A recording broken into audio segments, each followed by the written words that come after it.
It's a snow day here in southern Ontario, which is fantastic, except I don't feel like wearing track pants and snow pants and Uggs today. I want to wear a sweater dress. I love sweater dresses. I don't know what they are about them, but for me, it's like great big cuddle and it's a hug.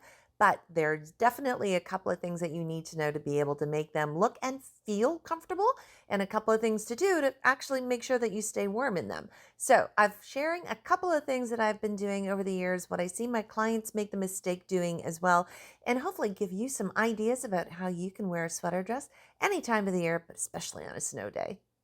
Hi, if you're new here, I'm Lindy Bott. I'm a head to toe stylist and I help men and women look and feel great from the inside out. I specialize on making sure that we try to avoid as much as we can to be wearing black all the time and try to incorporate other colors so that I can really elevate your look, really energize your vibe, and get you where you want to go in a style you feel really confident and comfortable in. Even though it's winter out and I know that the last thing I should be wearing or thinking about is a dress, I can't help but want to put my sweater dresses on.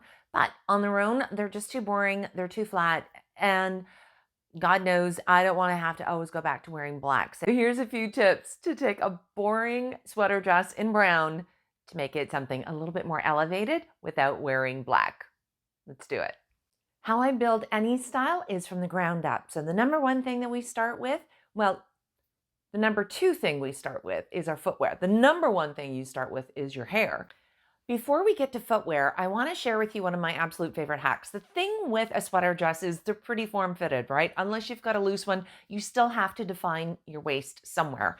And the other thing that we really want to do is stay warm, right? I don't know about you, but I can't stand those tights with the feet in them and they pull on my toes and they sit in the middle. Anyway, they're horrible.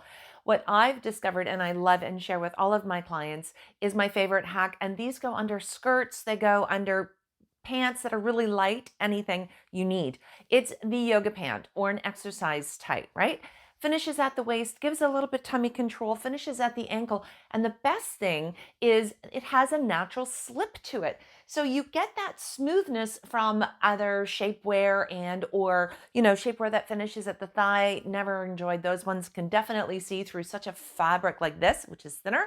So definitely get the slip, you get the comfort, you get the underneath support, and it finishes at the waist, a little tummy control. It's excellent, right?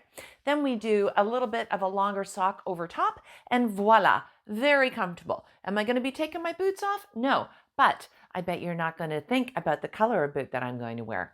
How many of you are thinking black? You know, I know you want to grab black things. I know.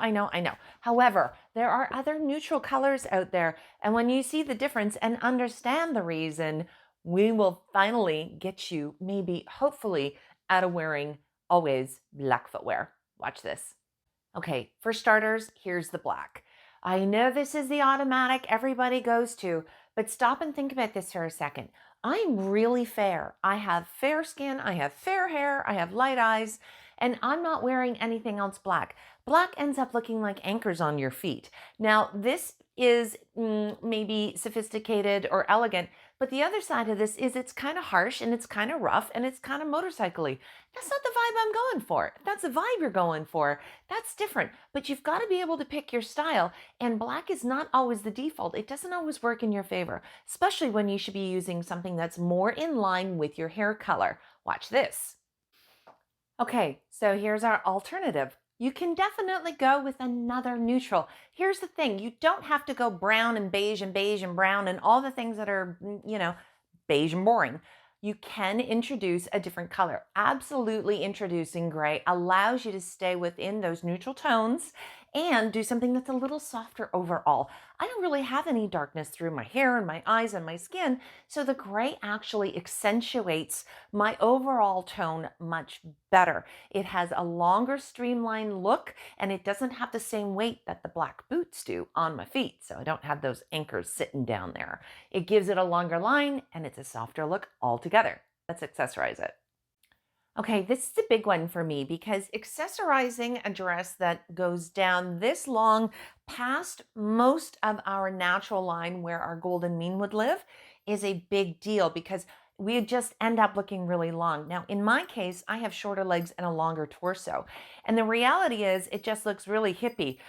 Fortunately, my hips sit inside my shoulders.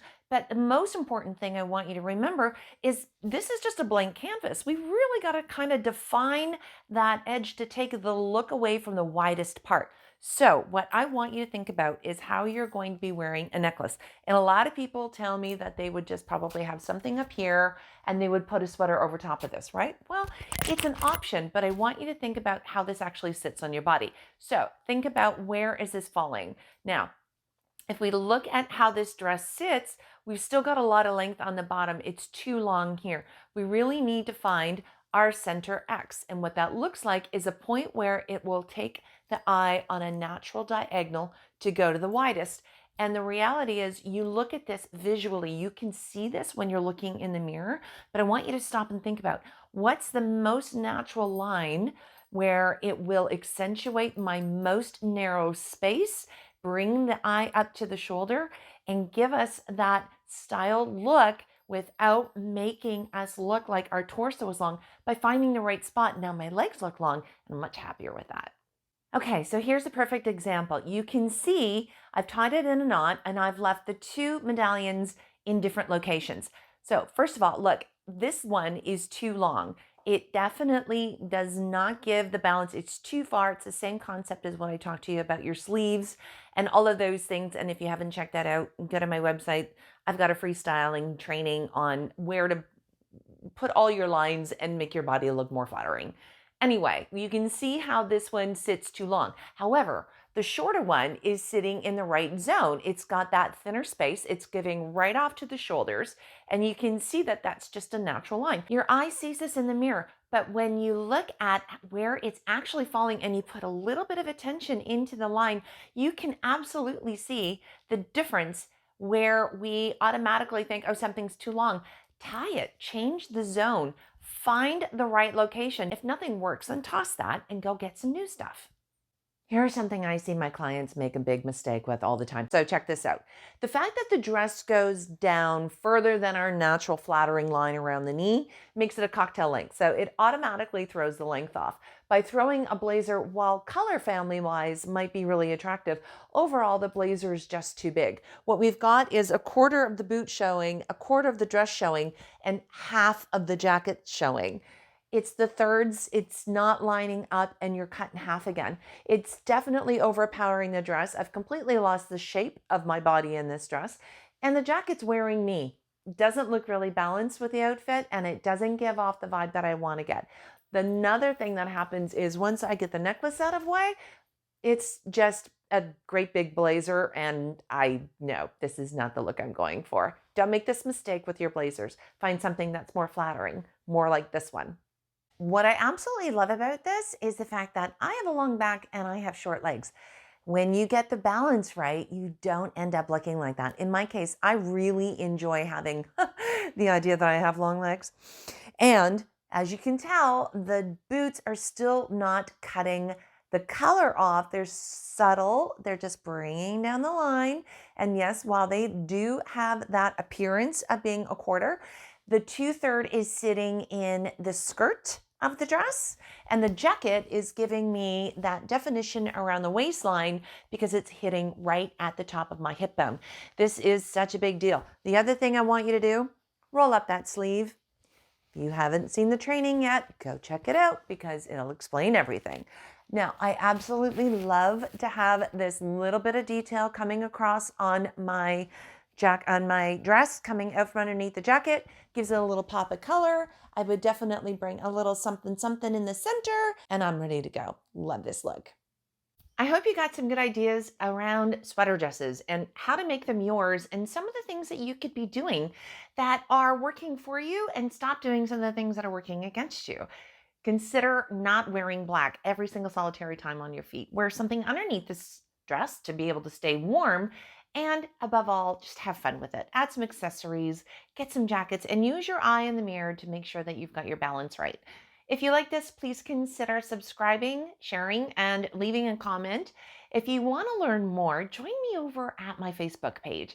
On my Style Compass Academy page, I go live every week and discuss different things about style, accessories, makeup, hair, all the things that you want to know to be able to get you out the door more confidently and comfortably. So, thanks for joining me, and I look forward to seeing you in the next video.